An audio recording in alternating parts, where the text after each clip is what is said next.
my name is Kim Woodworth. I'm the Executive Director for the Economic Development Council of Colorado. Just a few housekeeping items before we start. You've all entered into this webinar on mute for recording quality purposes, but we really encourage you to really take part of today's event. We want you to ask as many questions as you want, type them into the chat section. If you want to raise your hand, if it's something that you want us to address right away while we're talking about something and it triggers you, let's do that. Let's have this dialogue. We do have an hour and a half today, so we do have some time to really engage you. If you have questions after this webinar, please send them to EDCC's administrator, Bobby Vandenheuvel. She's dropping her email address into the chat section. We will follow up today's webinar with a link to the webinar and presentation. We will also post it to our website on the webpage dedicated to the Economic Development Week. And finally, please follow us on today's discussion on our social media outlets at EDC of Co and at Downtown COLO, and be sure to use the following hashtags that are being dropped into the chat section so that we can follow you. For those of you who are new to EDCC and DCI, EDCC is a statewide industry association that supports economic development efforts across Colorado. We connect our communities, our members, our partners to high quality educational opportunities and trusted resources, and advocate for sound policies and programs that support a vibrant economy and enhance quality of life for all of Colorado. EDCC members come from a variety of settings. We are rural and urban, public and private sector, for-profit and not-for-profit, and include individual communities, counties and regional organizations, and local and state government, chambers of commerce, universities, and private industry. I'd like to introduce today Bill Schrum with the Downtown Colorado Inc. to tell us a bit more about DCI. Great, thanks, Kim. And yeah, DCI is a nonprofit member-based organization who has been around now for 40 years. We just celebrated our 40th anniversary last month at our annual conference. And our focus is specifically on downtowns, but on hopefully every downtown in the entire state of Colorado, from city and county of Denver to towns like Raymer and, I don't know, I think Bonanza, some of those that are in the single digits. Hopefully we can do some work in there, and everywhere in between. So if you're a downtown champion, a special district, a URA, DDA, BID, business and property owner, or a municipality, we've probably had some of our information cross your desk, and we'd love to work with you more in helping to build your downtowns. Thanks, Bill. And together we have brought to you a week of celebration and education on the value and importance of economic development in all of our communities. You can find out more about our organizations, upcoming events, and how you can get more involved by following the links populating into the chat section. Now, without further ado, let's move on to today's programming. Economic Development Week was created by IEDC in 2016 to increase awareness of local programs that create jobs, advance career development opportunities, and improve the quality of life in our communities everywhere. By 2018, campaigns occurred all over the 50 American states, with more than 40 communities officially proclaiming Economic Development Week. Fast forward to today, the EDCC and DCI, along with our program partners, Colorado Office of Economic Development and International Trade, Colorado Department of Local Affairs, Manufacturers Edge, United States Department of Agriculture, Colorado Workforce Development Council, the Economic Development Administration, and IEDC have put together a week of activities including local social media campaigns and educational webinars for everyone to participate in. For many of our communities, growing their local economy is a major economic development focus. Startups play a significant role in creating a sense of place as they meet the demands of the community. A common thread in Colorado is unparalleled passion to protect our unique character while supporting a year-round economy. Our friends at the Rockies Venture Club will share today best practices and processes behind creating and sustaining a startup ecosystem, even in remote locales, that create jobs while preserving the unique characteristics of our prized and distinctive communities. All right, I'd like to start off with Peter Adams today, Executive Director, Rockies Venture Club. Let's go ahead and give Peter a big round of Zoom applause. Use your emojis, your clapping. Welcome, Peter. I'm going to let you go ahead and take it away. I'm going to go ahead and stop my share screen, and Jake, pass it to you. All right. Thanks, Kim. Appreciate it. And thanks, everybody, for coming today. So we have what should be a fun session queued up for you. And hopefully it'll be interactive. We've got lots of time for Q&A and sort of back and forth. So let's dive in. And I just want to have the panelists introduce themselves. But I want to give you a big picture of who this panel is and why they are all here. We are talking today about growing local and mobilizing local capital to invest in local businesses and create startup communities. And there's a lot of mythology about this, and we hope to bust some of those myths.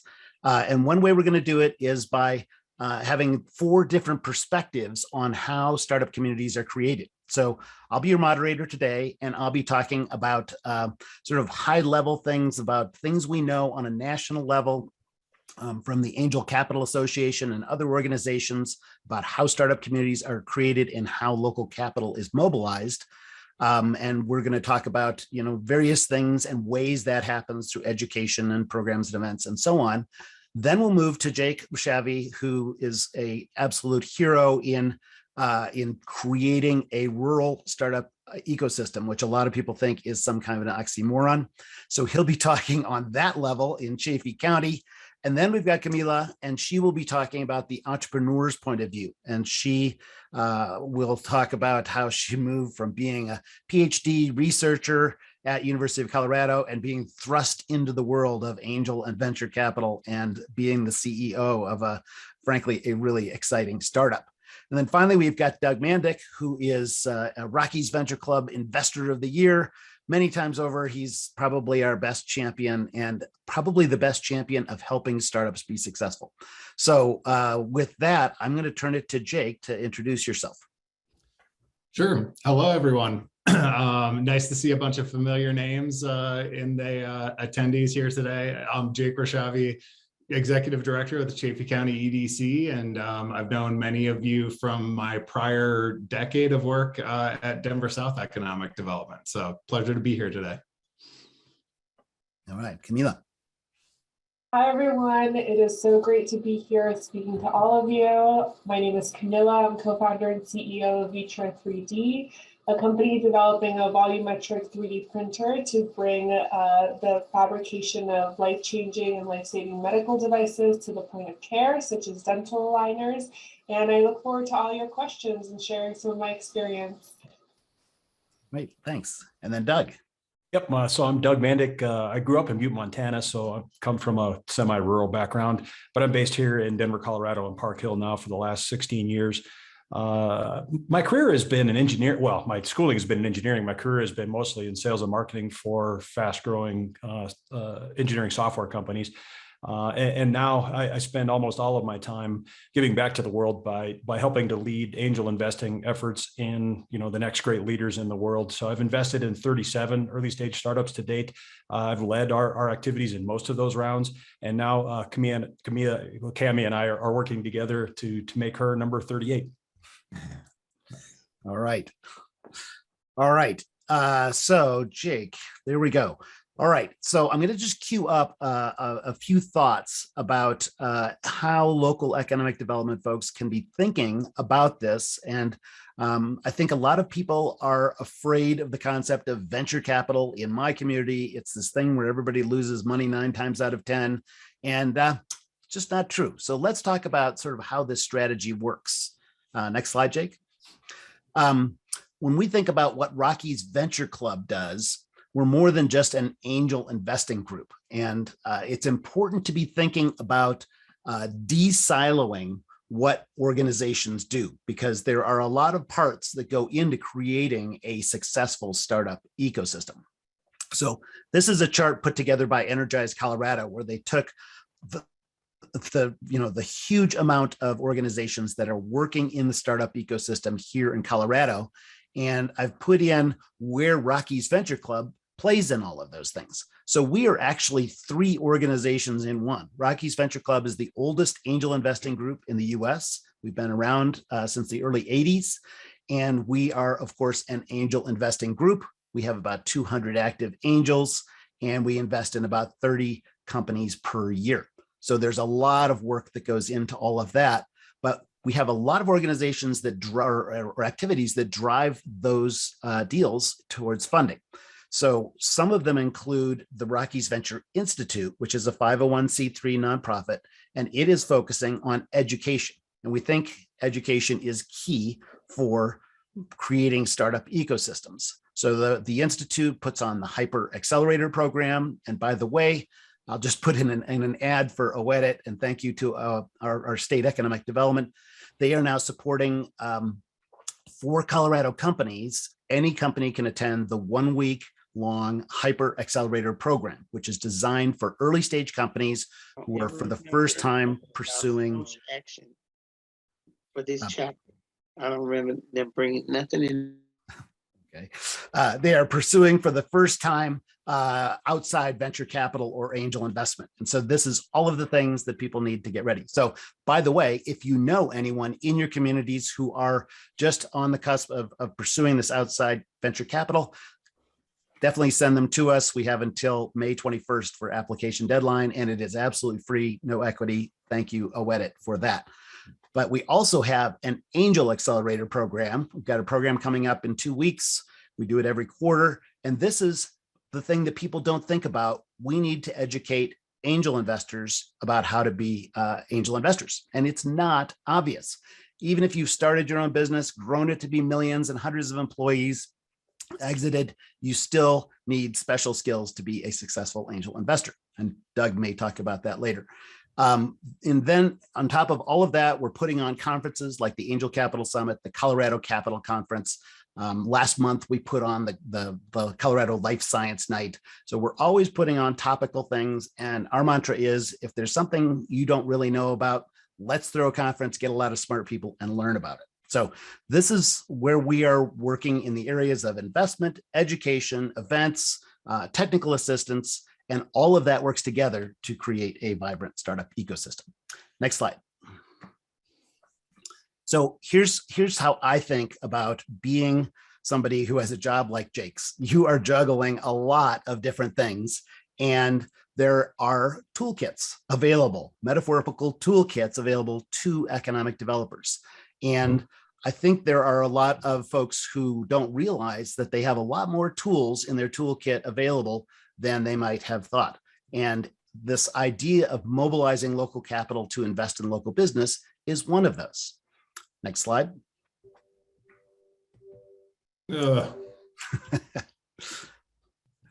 Great. So a lot of economic development activities involve taking taxpayer money or grants or various other sorts of capital to create programs, to create jobs, to create vibrant communities. And that's great. And there are some aspects of economic development that need those sorts of activities. But our theory with mobilizing local capital is to use, instead of a hammer, next slide, which is sort of a traditional, sort of brute force way of doing economic development, is to use the lever. And by putting in relatively small amounts of support for educating and mobilizing local capital, we can be taking private capital and investing it in companies and creating jobs. So this leveraged approach is a way that communities can be creating jobs at a much more accelerated rate. Next slide. So we call this locavesting. And there's sort of these trends of like, farm to table, local food, local restaurants, all of these things. Well, we think the same sort of thing happens in investing. And in fact, people really love investing in their own communities, and it gives a sense of meaning and connectedness, as well as, of course, economic return. Next slide. So I've been doing some research about what the impact of angel investing is in terms of job growth. And I've found literally thousands of angel deals nationwide, and then what kinds of jobs directly resulted from those. And over, say, the last 6 years, it's ranged from as little as $80,000 to as much as $110,000 of angel investment per job. So that's a pretty good ratio. But when you think about it, as an economic development organization, you may support angel investing and education programs for only maybe $5,000 or even less per job, since most of this investment is coming from private capital. Next slide. And research from the Kaufman Foundation shows that we always think that all of the big jobs are coming from the Fortune 500 companies, but actually most jobs that have been shed over the last decade have been from the Fortune 500 companies, and most of the new jobs that are created are coming from startups. So this is the best place to be investing in terms of overall job creation. Next slide. There are also other changes that a lot of folks don't know, but you think about angel investing, you have to be an accredited investor, which by definition has typically meant that you either have $1 million of investable assets other than your primary residence or $200,000 in income. And so you have this income or asset restriction, which takes angel investing out of the hands of many people. But in December of 2020, there was a new law passed by the SEC that allows anybody to become an accredited investor by knowledge instead of income or assets. And so by learning about the regulatory side and investing and the risks and all of that with the Series 65 FINRA exam, you can become an accredited investor regardless of your income or assets. This is a bit of a game changer, especially in rural communities, because it allows folks to invest in their community if they're not already millionaires. Next slide. And one thing I want to stress, and this is not Shark Tank. And so this is a logo we've used for a long time. We're Colorado, we're friendly, we're here to be collaborative and working together. And yes, we have pitch events, but no, we don't do sharky types of things. In fact, we work with the Denver SBDC to do the trout tank.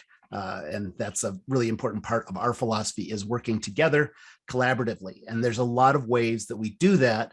And one, of course, is education and teaching the same tools, same language, same methodology to both investors and entrepreneurs, so that we have a transparent community all working together.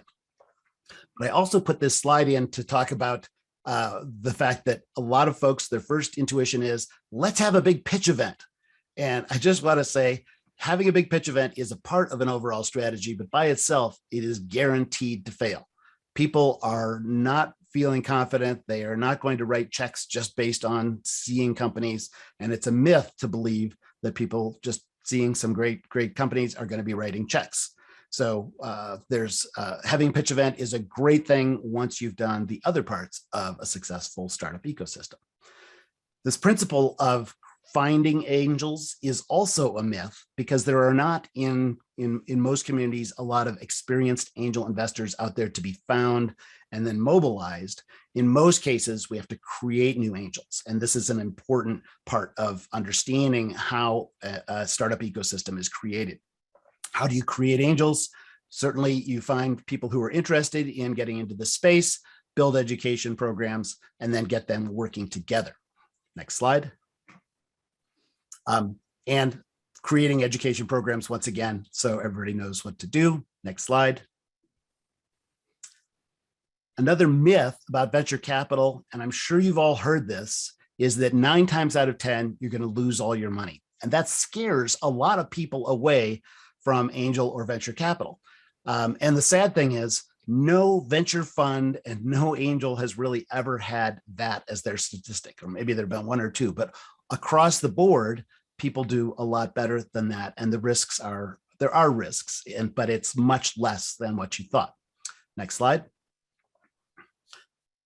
Angels who invest in groups, who are getting the wisdom of crowds together, they're getting the collective expertise of lots of different people with different experiences and different knowledge, they do better than people who invest by themselves. And in fact, quite a bit better. So 27% IRR return on investment for angels investing in groups versus an average of 7% IRR of angels investing by themselves. So mobilizing angels in a group is an important part of the strategy. Next slide.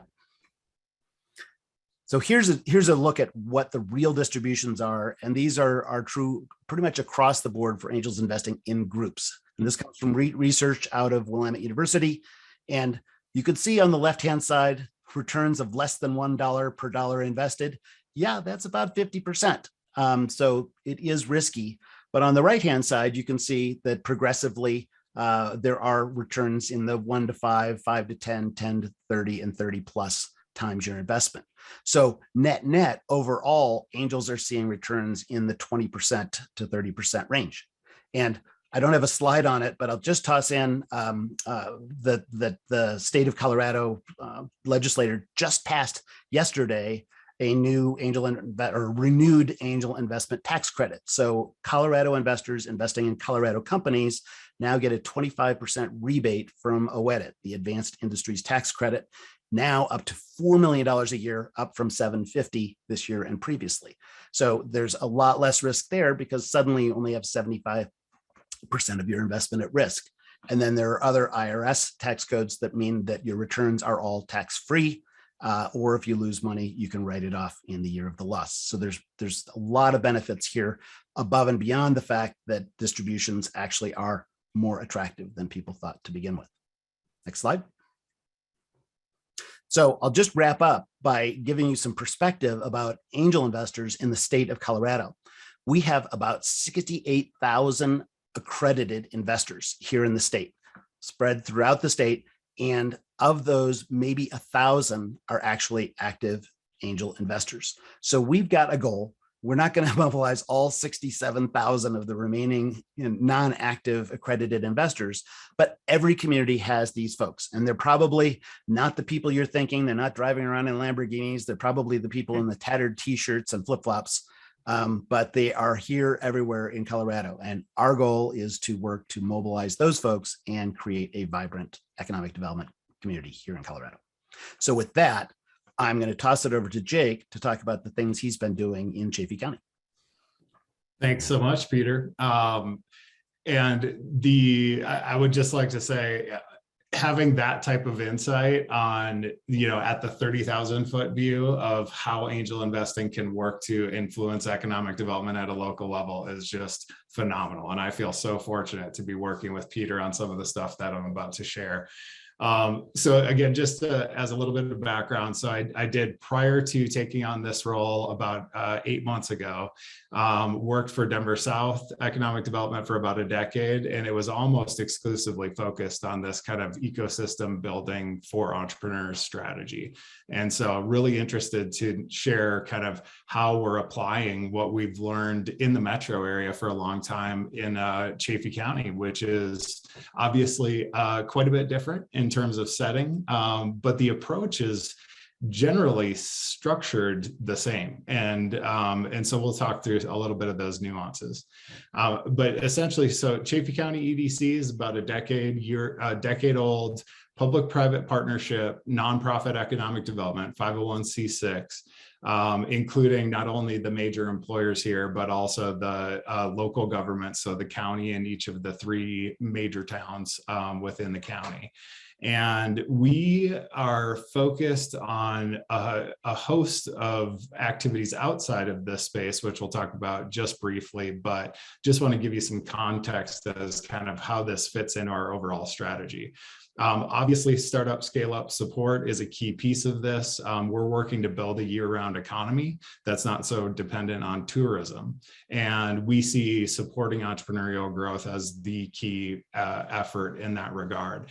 In support of that work, we're also heavily involved with land use and infrastructure policy work with these local and county government partners, as well as talent pipeline and kind of work-based learning approaches to create an environment where those companies have the talent they need to grow, in addition to the other aspects of the ecosystem. And the why of why we're doing this, and I think why it's been so well received, is everybody gets really focused on job creation and capital investment, which is obviously a really important metric over time. But there are a host of benefits to this work that aren't kind of included in those two buckets. And again, it's that year-round job creation. We feel like we're in this unique moment in Chaffee County where we've got the kind of a once-in-a-generation opportunity for brain gain. There's a lot of new interest in this area, and getting that new interest plugged in and participating locally, as opposed to just living here and working remotely, is a big part of our strategy. And you'll see that kind of played out. This is literally the ecosystem oversimplified, but we think of it as, it's really, it begins with the value creation for those business owners in the middle. And we don't say startups. We rarely even say entrepreneurs. It's really just business owners. And you'll see that this looks a lot different in terms of the types of companies we work with here versus what people might assume an accelerator or ecosystem strategy looks like. But it's essentially that capital, the coaching, connections, culture, and climate necessary to support that company growth. In Chaffee County, this is what entrepreneurship looks like. It's brewers, it's distillers, it's musicians, it's outdoor industry folks. We were really careful in selecting companies that would help us to kind of demystify what, entrepreneurship looks like. It's not just two kids in hoodies in a basement writing code. And I think that's a really important thing to note. An ecosystem building strategy in any community should reflect the local culture. And so that was important for us. But again, keeping in mind that everything we do is in support of these folks that you see here on the screen. And then we surround them with the resources they need. On the capital side specifically, we're so fortunate to have great support from Collegiate Peaks Bank, kind of representing the local conventional lenders. We work with GCVF, which is obviously one of the most active venture funds in rural Colorado, and then obviously working closely with OEDIT on a number of levels, but including kind of grant programs, of which there are many that benefit rural companies at the moment. I would argue that there's maybe never been a better time to start and grow a company in rural Colorado, because the resource ecosystem that's available to those companies is substantial. And we are just thrilled to be basically, as part of that broader ecosystem building strategy, doing what Peter just spoke to, activating latent participation, expertise, capital from the existing folks in the community, many of which have been here for a long time. Some of them are second homeowners, some of them are full-time residents. All of them have really interesting value to bring. And so we're in the early days of this, but our Central Mountain Angels group just heard its first pitch, and we're really, really enthused about what that's going to contribute to this overall effort over time. So on the coaching and training side, we basically have stood up and run our first cohort of 10 companies through an 8-week accelerator program, kind of highlighting the fundamental elements of what is needed to grow companies here. And these things will change depending on the makeup of the company, but really pleased to say that we were able to kind of stand that up quickly and bring that kind of resource, the coaching and training resources to bear really quickly out of the gate. And then on the connection side, we've built a great mentor network that's about half split local and statewide folks. I kind of just threw on some faces and names that you all probably are really familiar with. Obviously excited to have Peter working with these companies. Kelly Bruff, I would imagine everybody on this call knows Kelly, but others, Corey Finney with the Greater Colorado Venture Fund, Mike Gelman, Executive Chairman of Kin and Carta, working with some of our cohort companies on marketing. And there are now 27 active mentors that are engaging with these companies. And it was just so cool to see over the winter how those interactions started to play out. And we are really pleased with that kind of balanced approach of both leveraging local expertise, but then also connecting regionally and statewide to access those other great resources that are out there, like you saw in Peter's kind of overall statewide ecosystem slide from Energize Colorado. And then the fun part, the culture building, and it's really critical. I can't express it enough. It's, if you don't have kind of broad community enthusiasm, and I would, hopefully excitement around this stuff, it gets a lot harder because this work's not easy and it's the long game. And so you've got to be able to kind of build that broad community support. And the best way to do that, in my experience in a decade, is to bring people together, to learn together, to have a great time together, laugh, listen to music. And so building the culture aspect has been an absolute blast. We had a launch event in January, basically announcing the companies. Peter was there, did a great job keynoting our first event. We introduced like short videos of each of the 10 companies, and the energy in the room was just awesome. So optimistic. And I think a lot of economic development can be kind of fighting those like negative battles. And I just want to say that this is the positive, uplifting, optimistic, creative aspect of the work that I love. Of course, we closed it out with what we call the Ascent House Band, a bunch of touring bluegrass musicians that live here locally. And it was a blast. And then basically kicked off the Accelerator program, ran that through kind of like February, March. And then culminated 2 weeks ago with a kind of closing event, this startup summit at the beautiful Surf Hotel in BV. And it was just so cool. Got an opportunity to sit on stage and interview some people that I really respect. Elizabeth Marsh founded the Scape Accelerator in Durango, which is one of the organizations we're kind of modeling our work after. Tremendous, the tremendous metrics, but also just great energy for that community and a great kind of case study on what can be achieved in a rural place. We had a presentation, kind of a startup stories speaker series during the day, including Fading West here in BV, which was named Time's 100 Most Influential Companies for 2022. They're basically a factory for building housing. And so the idea being, if you're, well, the housing crisis in a lot of our communities is severe enough that you can't really stick build your way out.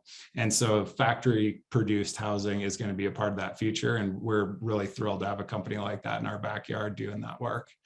Talked with Robbie Vitrano, who is really innovating around agriculture, but is an ecosystem builder himself. And we talked about some really cool parallels between rural Colorado and New Orleans, Louisiana. And believe it, there are some. Had a really good time talking to folks on stage. Coel Tomei here is the founder of Noosa Yogurt, basically grew it from an idea to a $200 million a year yogurt company and then exited. So she kind of shared that full story.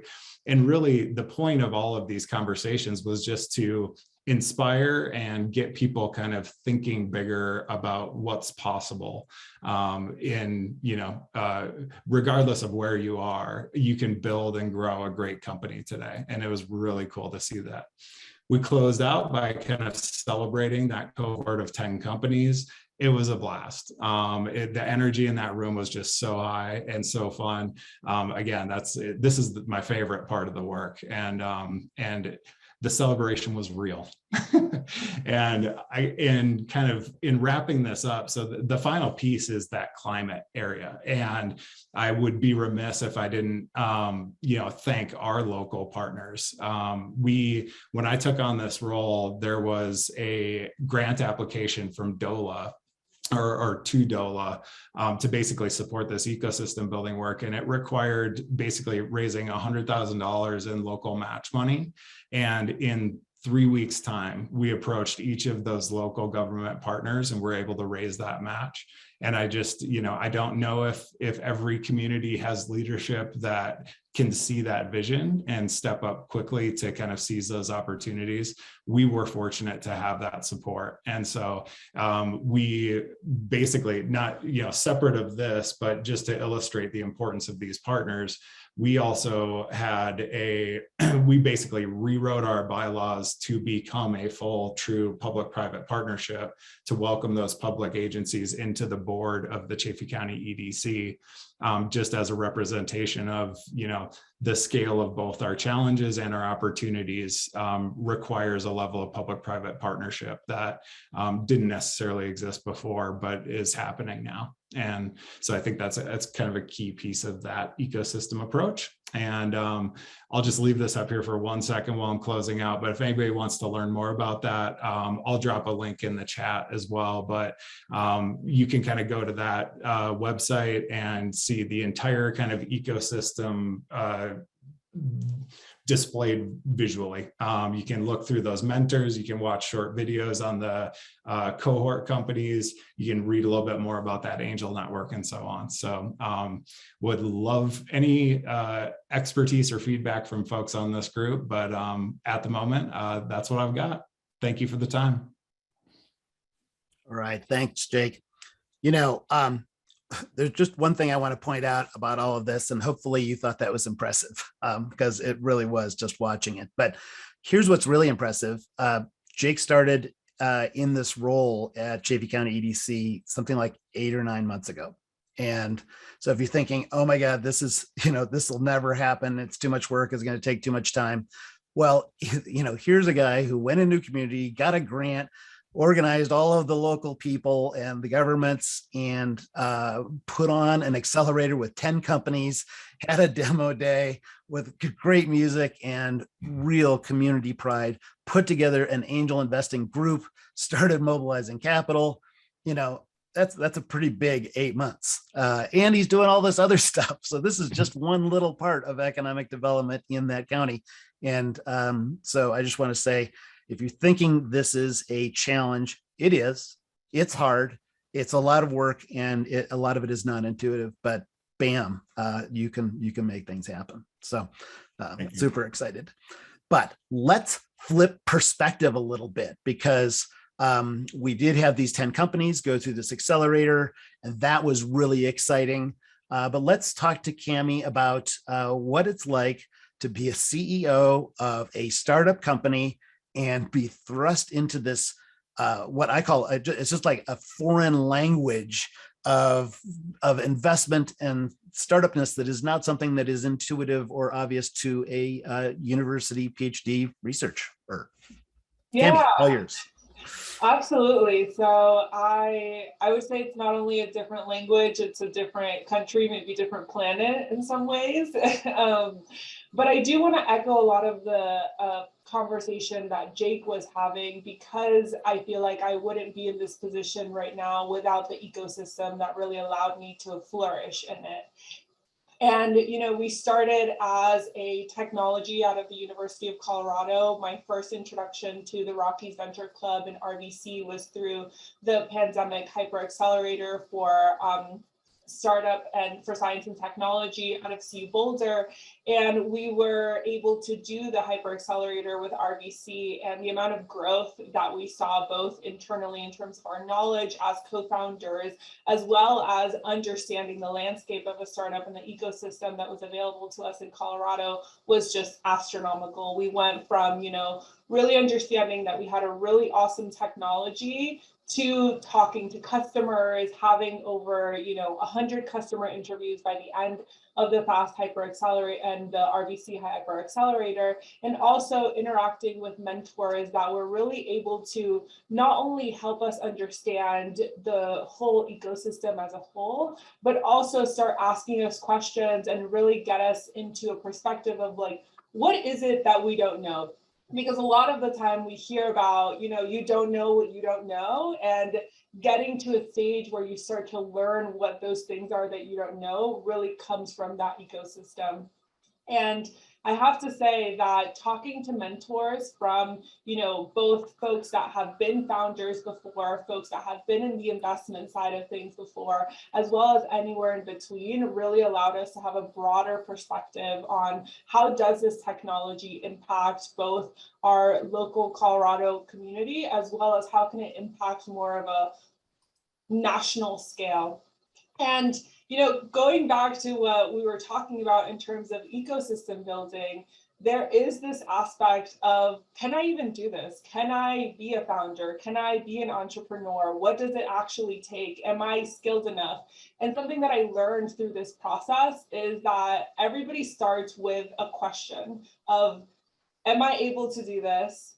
Are we going to make an impact with this technology? And the people that are actually able to help you, not only gain the confidence and validation that this technology can actually make an impact, but also be able to be the supporters of those little questions that you might not know, is that community aspect. Because if we didn't feel comfortable enough in that culture, in that community, then it doesn't always feel as easy to ask those questions, because, as early entrepreneurs, you're like, I'm trying to sell this vision while also understanding that I don't have all the answers, and have a community to actually access and be able to either get some of those answers or point us to the right directions.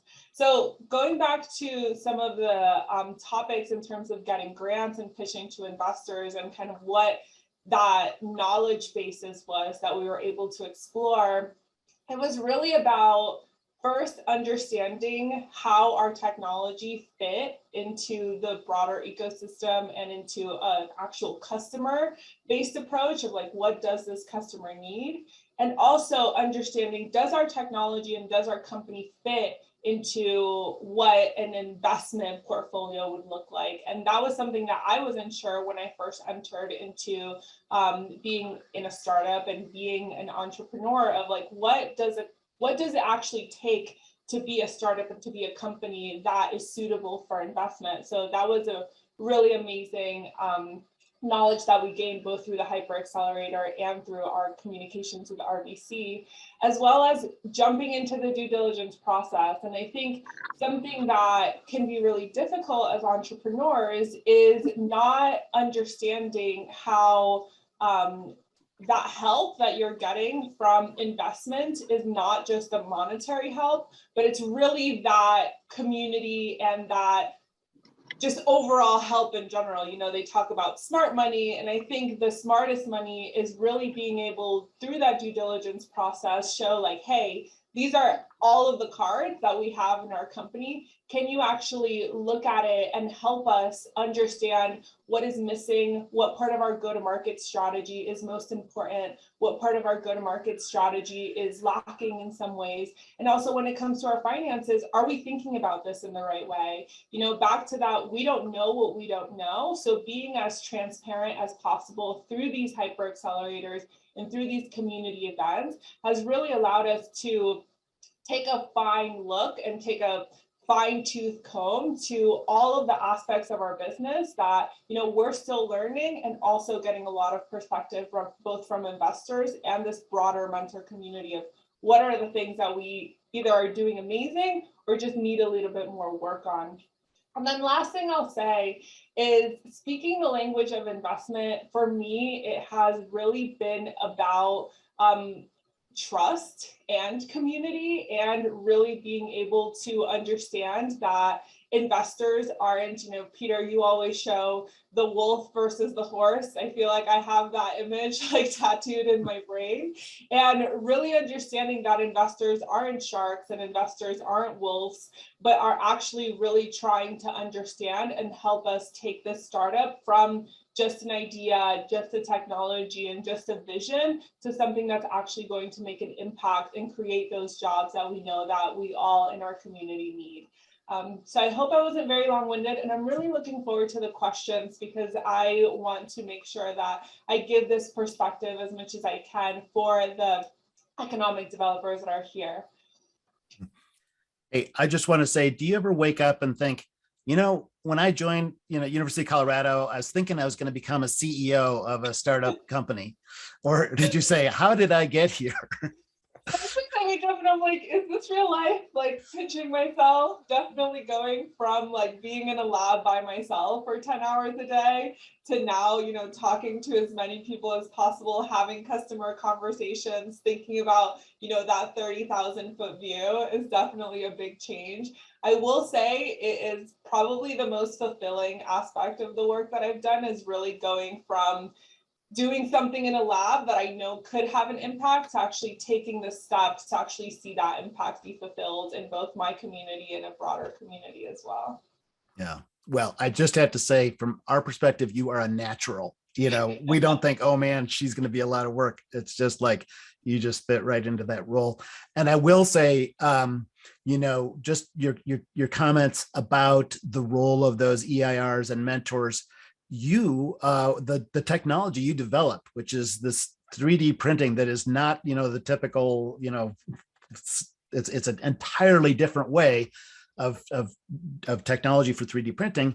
It had about 1 million different applications and 1 million different strategies, more than most companies that we talk to, in terms of how do you figure out what your beachhead market is, where are you going to start, where's the biggest opportunity, and then thinking about how to maximize all of those things. And so the pathway was really quite complex, and probably still is quite complex for what you're doing, but super exciting technology, and could really revolutionize how not just medical devices, but lots of types of products might be manufactured. So with that, last but not least, let's go to Doug, our angel investor extraordinaire. Let's have it, Doug. All right, thanks.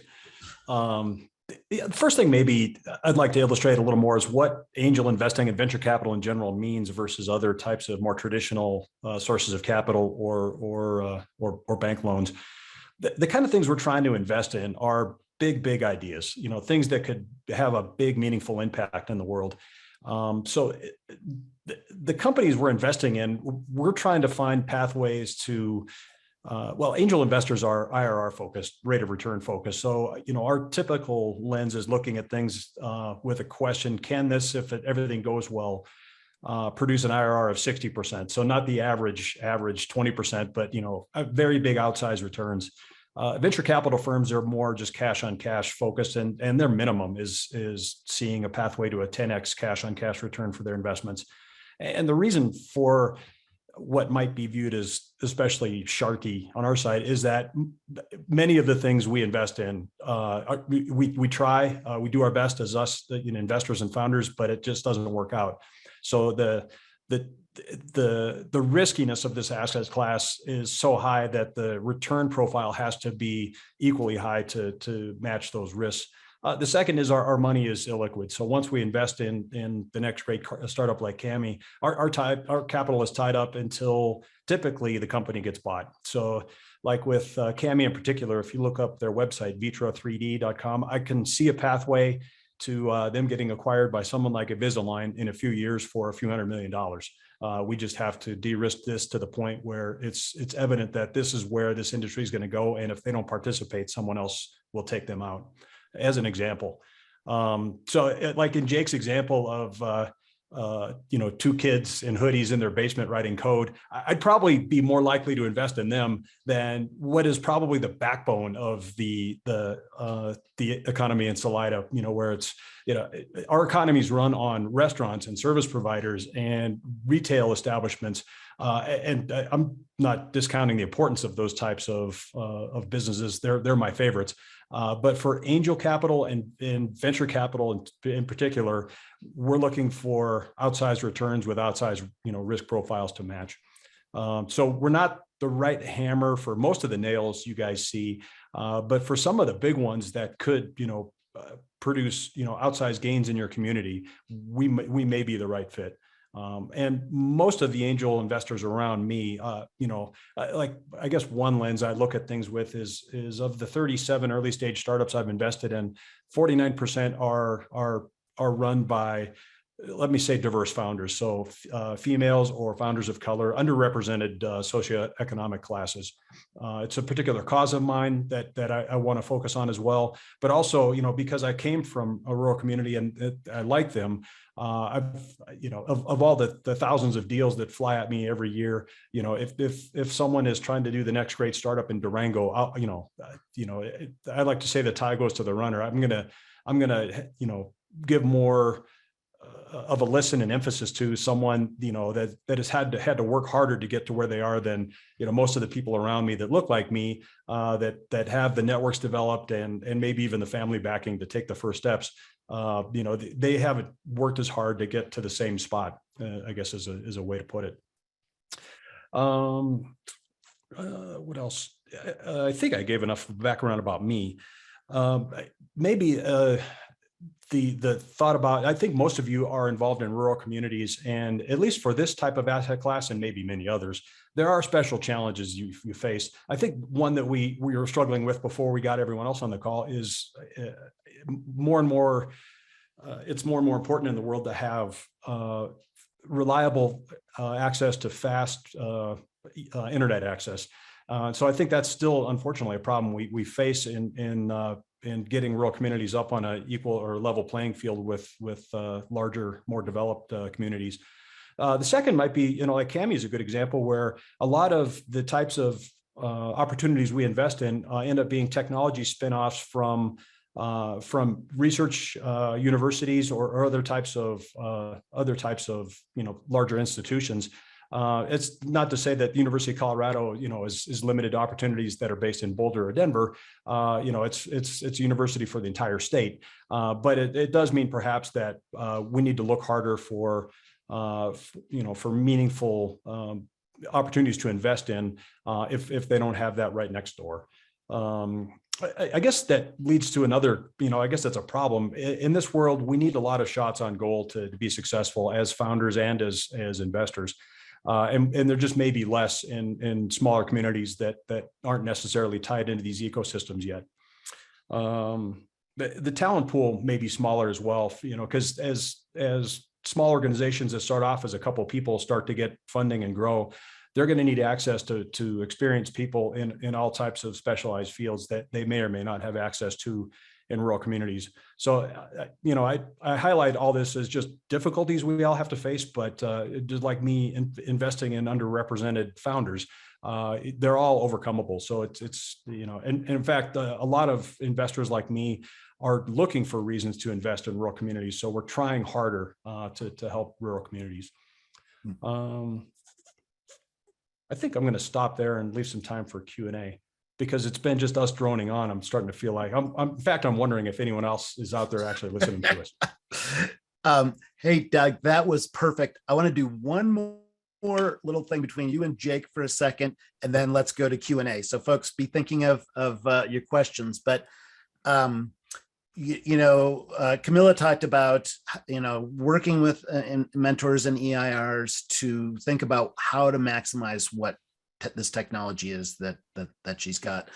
And when Jake last fall was starting to put together this accelerator, he's like, I don't know what I'm going to find in terms of companies. And so Doug, I appreciate you're talking about how in the venture capital world, we are typically looking for that 10x in 5 years. And you mentioned 60%. If you plug 10x in 5 years into Excel and do your IRR, it's 58.5%. So just for perspective, credit cards are looking awfully cheap compared to venture capital. But of course, you venture capital backed company fails, you don't, have bankruptcy. So that's a good thing, I guess. But Jake, some of the companies that you've been working with who've worked with mentors.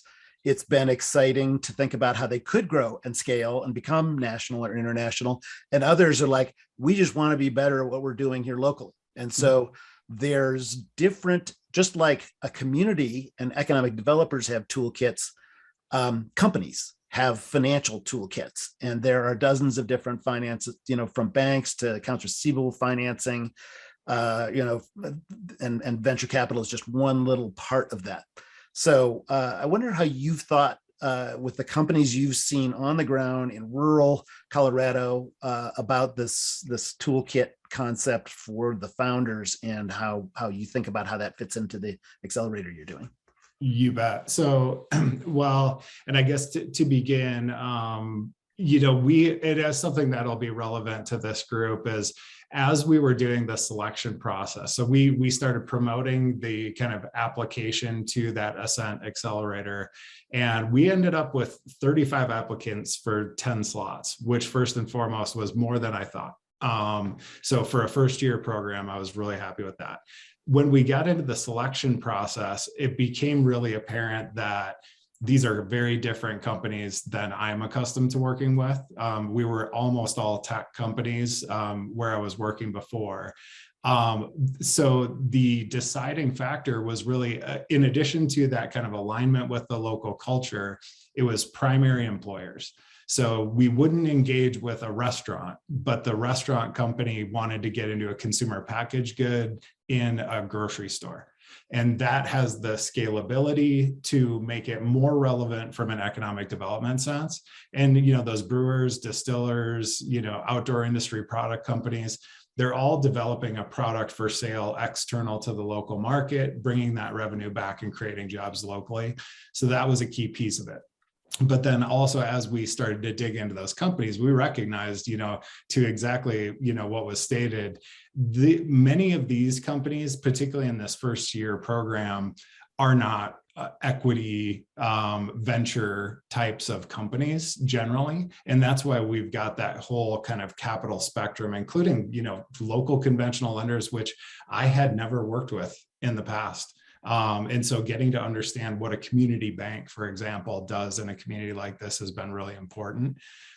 However, I will say that, year two of this, we're going to take some swings, and we're going to take some chances on some earlier stage tech driven stories, which there's not a ton here, but there are some, and there is probably a handful of applicants in this first round that we've been kind of grooming in the background and inviting to a lot of our programs to kind of sit in hopes that we could cultivate them to be participants next year.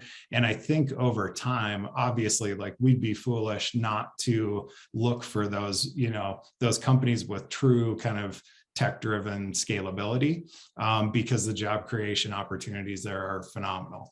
It was more of a, where are we at now? What do we want to achieve this first year? And then over the long term, how do we broaden that mix? Yeah, thanks. That's great perspective. By the way, I just want to point out, Kim dropped into the chat. If you're shy, you can put your questions in the chat.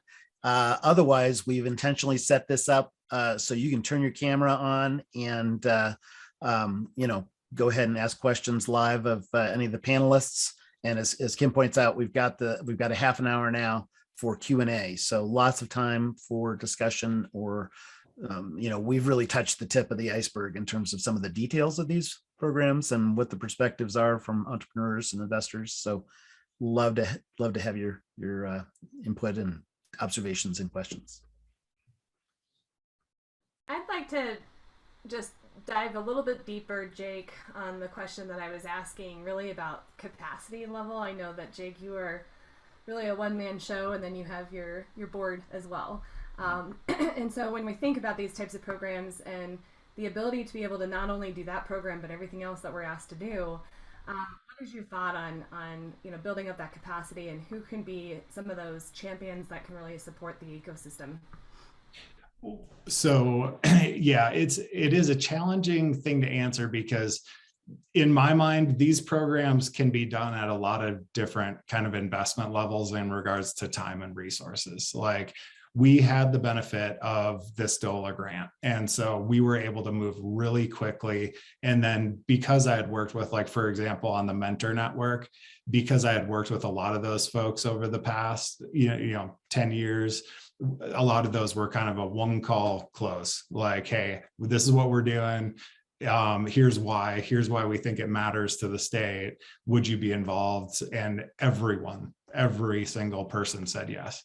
So we were able to move really fast on that. But the reality is, you could do this with very minimal overhead.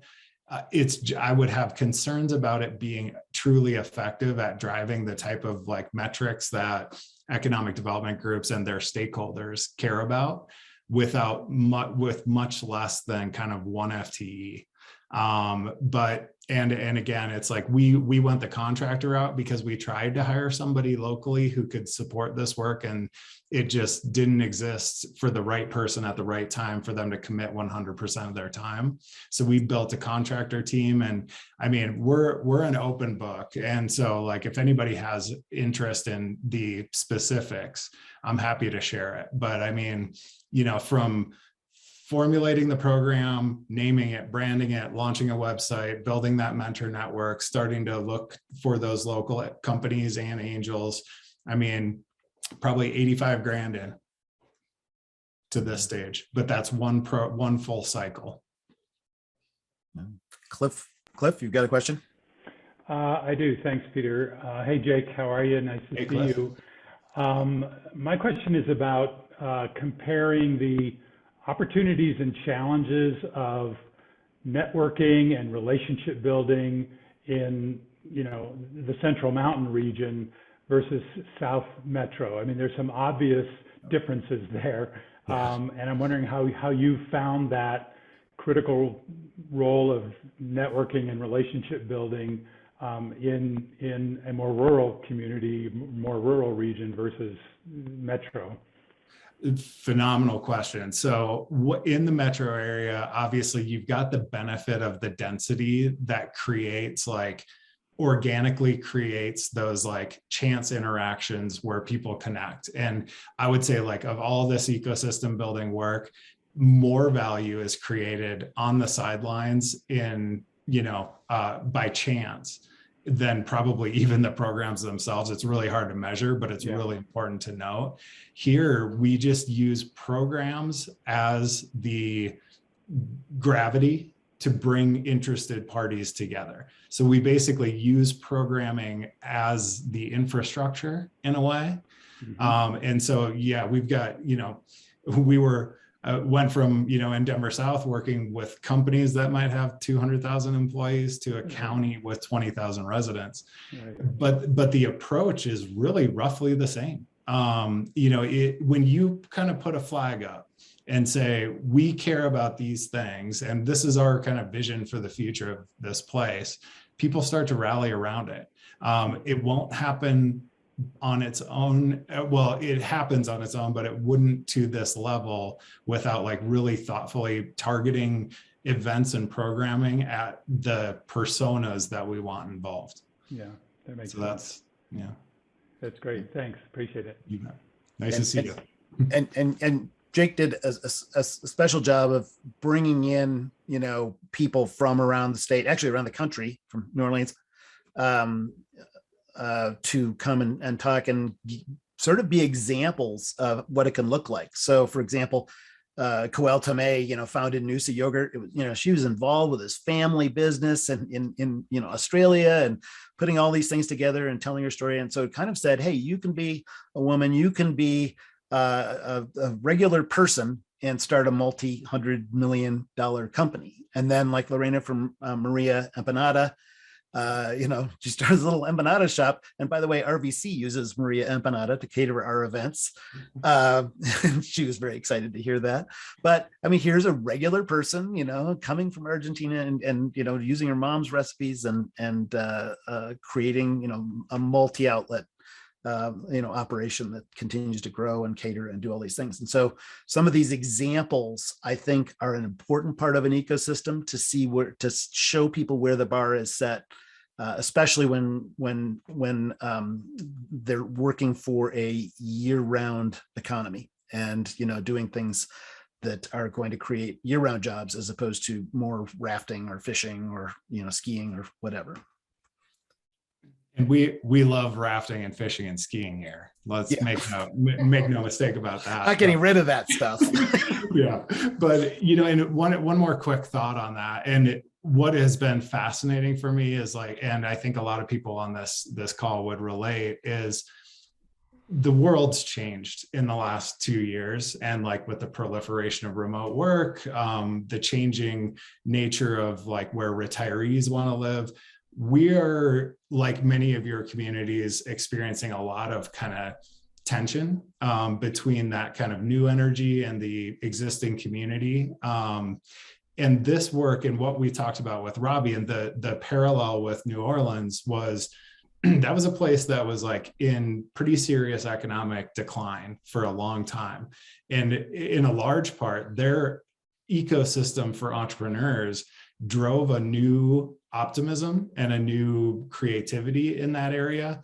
I mean, and their metrics are phenomenal. They've been doing it for 20 years. But here, the parallel that we explored was like, okay, so you've got this wave of new remote workers that are coming in. They acknowledge, like everyone acknowledges, yes, that's putting pressure on housing. It's putting pressure on childcare, things like that. There are some perceived negatives to it. However, our thought is, if you want to engage those people and get them involved with the civic discourse, get them serving on boards, mentoring companies, potentially investing in companies, that's a way to guide that growth in the future, as opposed to trying to dig in your heels against something that's so big that, you know, you're never like, words out on rural Colorado, like people want to be there, and you're not going to stop that, nor should you. It's kind of a once in a generation opportunity, and the way we've chosen to embrace it is by plugging them in through programs like this to get them in support of local companies and, you know, local opportunity for residents. I'll add one thing about going back to the investment part. Now we've had, you know, some meetings of the Central Mountain Angels, and it's been really fascinating to talk to the investors there and what they are interested in, and contrast that with what Doug talked about, you know, sort of the 10+X return and all of that. And there really is a commitment to investing local and creating a sense of community that is what it wants to be. But I'm going to throw it to Doug a little bit to talk maybe about the investor toolkit. We talked about economic toolkit, the founder toolkit, and there are other tools. And specifically, you'll guess I'm talking about revenue-based investment, RBI, we call it, and how that can be used in communities where there is not a sort of clear and direct path to an exit or return of investor funds. Yeah, and how would you perceive that as being something for rural communities? I think it could help a lot, especially because it can help the types of companies, especially that are making consumer products or other things that are just capital constrained with being able to build more inventory and bridging the gap between the cost to build things and then when you finally get checks, especially from companies that, you know, may have sharky terms that they don't pay until 60 days after they get delivery. So revenue-based financing can be a really good option there. And it's useful to consider for certain types of companies. I'm an investor in a fund that does that and typically focuses on companies in the middle of the country as well, to align both objectives of mine. Our typical profile, actually, it was a question from Jason Nagy, so I'd like to get into that a little more, is, you know, what's the ideal candidate for the upcoming Hyper Accelerator and for companies we invest in general? The most common is we, as investors, take an equity stake in the company. So it's not the founder's company anymore, it's our company, you know, so we're part of the ownership team. And there might be a lot of us that are part of that ownership team. So one question is, you know, as a founder, are you ready for that kind of headache? You know, it comes with its own, you know, there's a lot of great things that can come with, you know, a bunch of industry veterans that are you know, have a vested stake in you, but also means you can't just, you know, fly fast and nimble like I like to do when I'm doing things typically. So there's pros and cons to doing it, but it also gives you the capital to actually execute on a business plan that you may otherwise not have access to. Using other tools, well, and as equity stakeholders, we don't get any return on our investment typically until the company has a liquidity event, either, you know, like Cammie's company being bought by a strategic acquirer, another company, that's the most common one. It's not out of the question that things we invest in could end up going public. It's just a much longer and a little bit rarer pathway for most types of angel and venture capital investments. There are increasingly classes of investments that are struck more as like you make investors make returns based on dividends. So the revenue-based financing will strike a deal where your investors there just get some number off the top of your revenue. So let's call it like 5% until their capital plus return is paid back in typically in 2 to 3 years. There are other types of like venture debt or venture loans that are riskier and maybe not they're not backed by like real estate or other hard assets. They're expensive as well, though. Most investments in this kind of asset class are just more expensive. If you don't qualify for bank financing, you're riskier, and there's always going to be returns there. I have invested in some types of just cash flowing businesses where the return is based strictly on like a dividend stream. But those types of terms are set up front as well. They're rare, but they're not uncommon. And then there's different types of investors that will invest based on like inventory financing. So they have a stake in the inventory until you pay it back, or factoring, where you can take purchase orders from large companies and then borrow against those to be able to actually execute on the business and return capital to the investors. So there is a kind of a wide variety of types of investors that are emerging in this asset class. Mm-hmm. Doug, so on, revenue-based investing, factoring, those types of tools, would that open the aperture to the kinds of companies you would invest in? Like, it would not require that kind of 10x in 5 years type of scope. Like, would that be more appropriate for, say, a great distillery that's, expanding nationwide? No, it can be, definitely. And especially if that great distillery, doesn't want to set up a plan to sell to somebody else. They want this to be, a lifestyle business for the founders. And I use the term lifestyle business in a good way. It's there. This is a cause they want to build, and they want to be part of this forever, as opposed to, scaling something and then selling it to Smirnoff and then moving on to do something else. So I really respect them, and yeah, it opens up new pathways to consider for them. And I would say almost all of the investments our group does, and most of mine have been, the traditional venture capital path. But I think we're more and more getting examples that have worked for these alternative funding strategies that can be win-win, and even, provide some diversification for angel investors, where we've got complete control over what and how we invest in. So, if we have most of our chips perhaps on these big bets that should return 10 or 100x in 10 years, and then we've got some investments that are actually cash flowing along the way, it can be a good part of a sound diversified investing strategy. Before I lose the mic, I forgot Jason's question about what are the ideal candidates for the next Hyper Accelerator. OEdit has funded the Hyper Accelerator for Colorado-based startups. So that doesn't apply for people outside of Colorado. They still have to pay to help defer some of the RVC costs to put on these events. So one of the factors for an ideal candidate would be a Colorado-based business, and then the second typically is this large, bold idea that can make the enterprise 10 or 100 times as valuable in a few years with the right investment backing. So I would say those are the two. We don't really have a focus on industry verticals. We fund medical devices, we fund software startups, we fund consumer products. It's all over the map. And we don't really have any hard and fast rules for stage of the company either. Typically they're early stage. So often, this kind of program will get you ready to go attract the first round of outside capital is the spot we're in. But, we've invested in some companies that don't have a product yet. It's just a great idea, perhaps some intellectual property behind it that makes it a little defensible, but not always.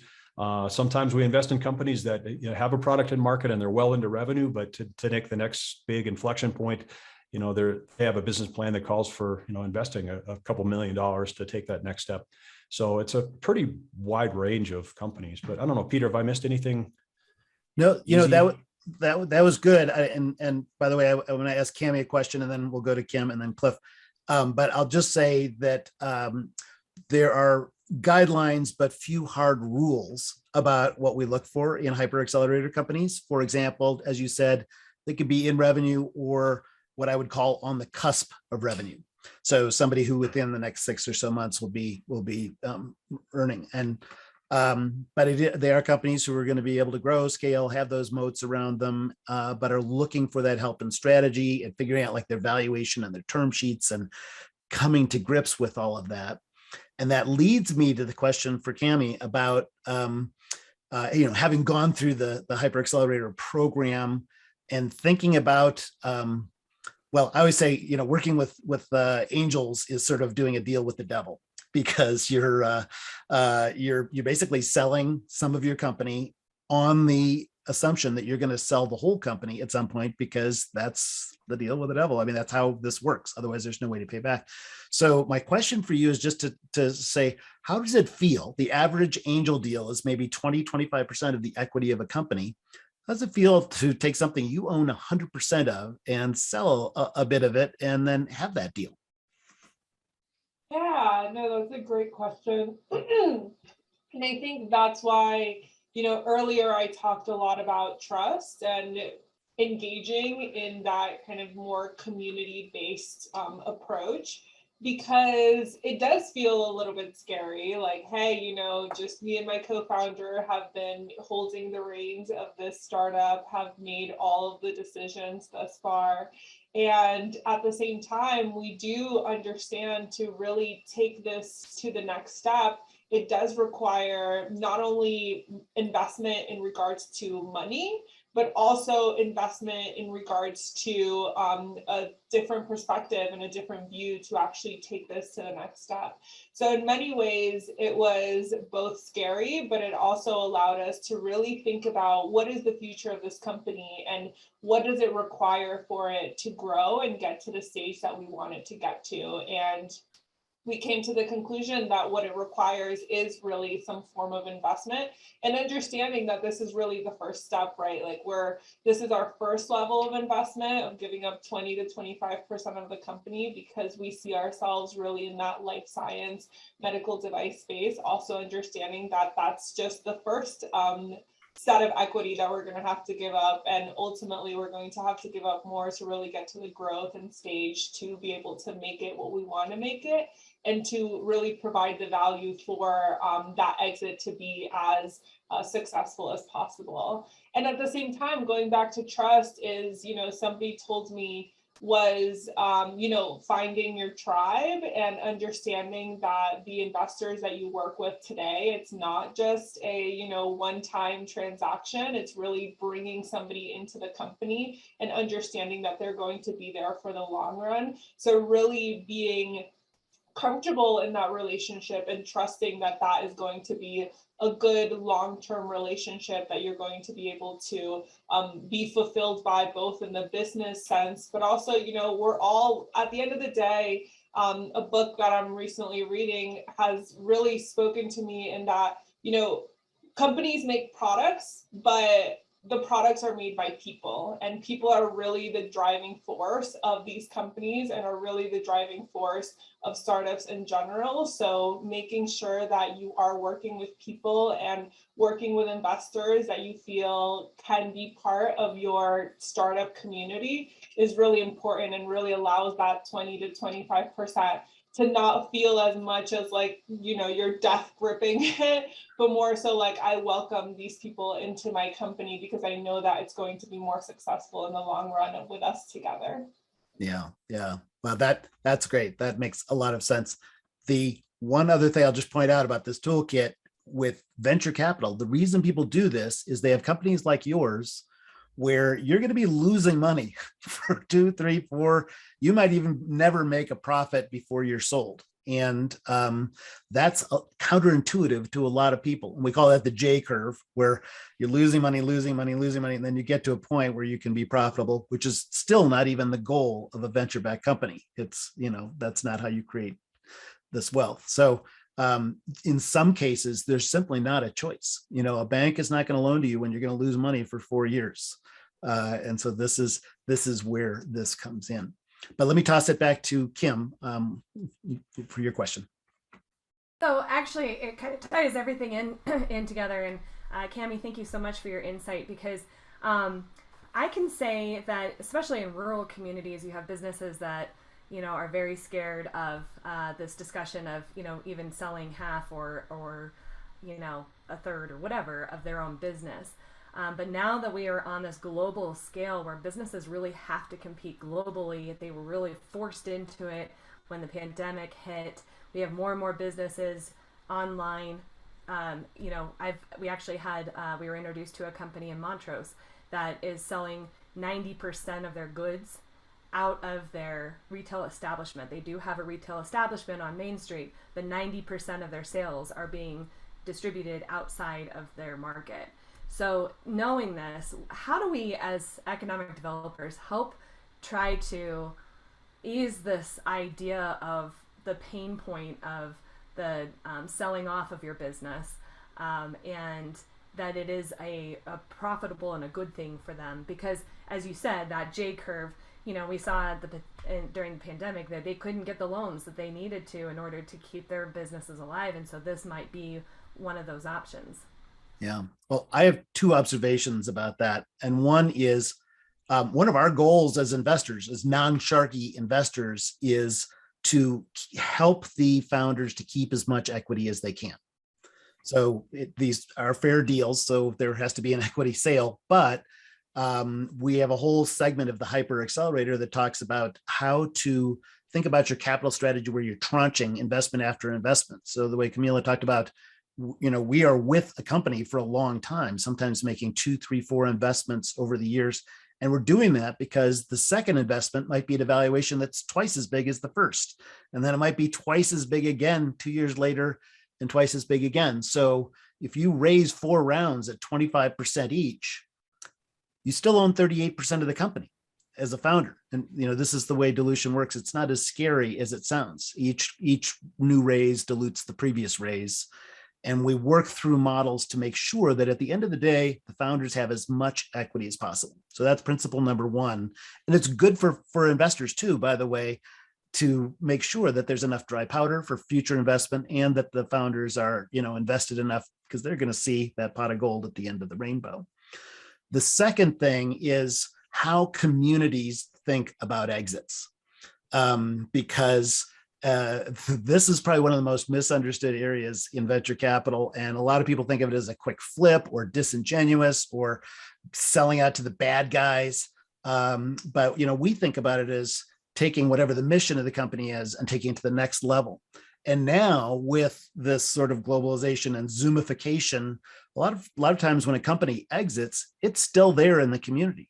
It may even be hiring more people. I'll give you an example of a company that we're working with, but they'd created this company SketchUp. It was in Boulder. They were acquired by Google. They stayed in Boulder. And then of course the Google campus came and built upon that SketchUp base. So for Boulder, the sale of this little, SketchUp company turned out to be very good. And it's, I know we always have this fear that an exit means everything goes to California, but that is less and less the case. It's creating community wealth where those people can then invest and reinvest in their own community. And it just builds a deeper and deeper infrastructure. So rather than being afraid of exits, communities should be thinking that this is a good thing. And you look at, in Durango, Mercury Payments, had an exit. This is quite a while ago, but that was a $500 million exit. And they're still, it's still really good for the community. So it's a good example of it's not all going away. Not to mention that a lot of those people that grow with that company fall in love with the place. And even if that company is ultimately, a lot of its employment activity shifts elsewhere, a lot of those people stay, and then they're your next crop of new entrepreneurs or new supports for those other entrepreneurs in the community. So I want to toss out Cliff's question because it's a really good one and super exciting, I think. Exciting, scary, interesting. but this concept of we are at the point of sort of a lot of global uncertainty economically in terms of inflation, wars in Ukraine, but workforce supply, Zoomification, all of those things. How do those impact small business investment decisions? So I'll toss that out to see if y'all have perspectives from where you sit. I just want to say planning has been really key to this. Like, even coming out of the university, we haven't gotten our first investment yet, but had some funds through some pitch competitions, and realizing that our suppliers their lead time for us to actually get equipment is so much longer. So it's really understanding that the planning in the front end for our end, especially on the equipment manufacturing side of things, has completely shifted in regards to kind of some of that supply chain. And also because of the current employment dynamics, realizing that using the fact that we're in Colorado is a huge motivator for folks to actually be employed here in Colorado rather than being somewhere like in the Bay Area. And this new burgeoning startup community is a huge plus. But yeah, definitely planning has been a huge aspect of us getting ready for these kind of supply chain issues that we're seeing in the front end. Mm-hmm. I'll just toss in one other observation I've had after many years in this field of investing is that I think of, we're investing in 5, 7, sometimes even 10-year horizons. And, whatever's happening with inflation, it's going to be very different by the time we're exiting. We have seen an inflation of startup valuations, especially over the last 2 years. That's been significant. And we've certainly seen them grow year over year, over the last decade. But man, the last 2 years, I've struggled to wrap my head around it, just capital chasing deals, and the exits are maybe not keeping up with the value of the startup prices.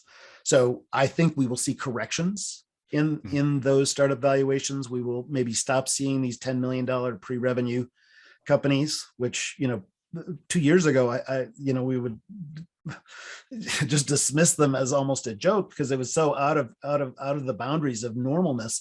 And now we're seeing them, practically every day. So I think we are going to see a couple of corrections one way or the other, but I don't see I don't see it as storm clouds. I see there are opportunities within that as well. Mm-hmm.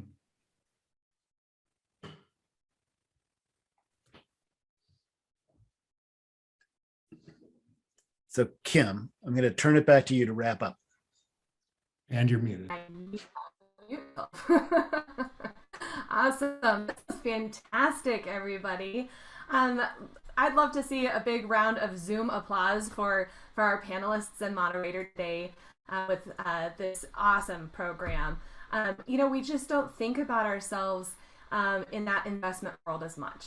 And we really do need to start thinking about this as we diversify our programming for our communities. And that, as Jake said, this is the time now, especially for our rural communities, to think, yeah, we can do this. So I'm going to put it out there that Jake is going to become the state of Colorado's mentor on how to build a startup ecosystem with an angel network. All right, so you can all email Jake. And happy to do it. So thank you, everybody, for that. And I have to again thank all of our state and federal partners that have been really helping us really take this Economic Development Week to the next level, really educating and training on the value of economic development and what does that mean, since economic development is such a coined term. Again, today is our last day of webinars, so we will be sharing all of this information, any of our resources that come from today's discussion, as well as the presentations and this recording will be shared with you all. And tomorrow will be our last day. Today, to really measure our success and how well we've been doing in our communities. We don't tout ourselves well enough, and so we really want to talk about those successes that are happening in our communities. And again, join the conversation by tagging us. I know that Bobby dropped in at EDC of Co, as well as at Downtown COLO, and then using those hashtags so we can follow you. Send those questions to Bobby if you have any questions, or I put Bill's email address in here as well, so you can populate his inbox today if you have any questions for DCI. And please take our survey. Bobby did put the link into the chat section for the survey, and this is how we continue to bring this type of quality content to you all. We need to know what it is that you want to hear, and we will also make sure that we're finding those quality speakers, which we have a lot of them in our state. We have a lot of brain trust in our state. Again, additional resources and tools, network, it can be found at edcconline.org as well as downtowncoloradoinc.org. Thank you everybody for this day, and we appreciate you, and we hope to see you here again soon.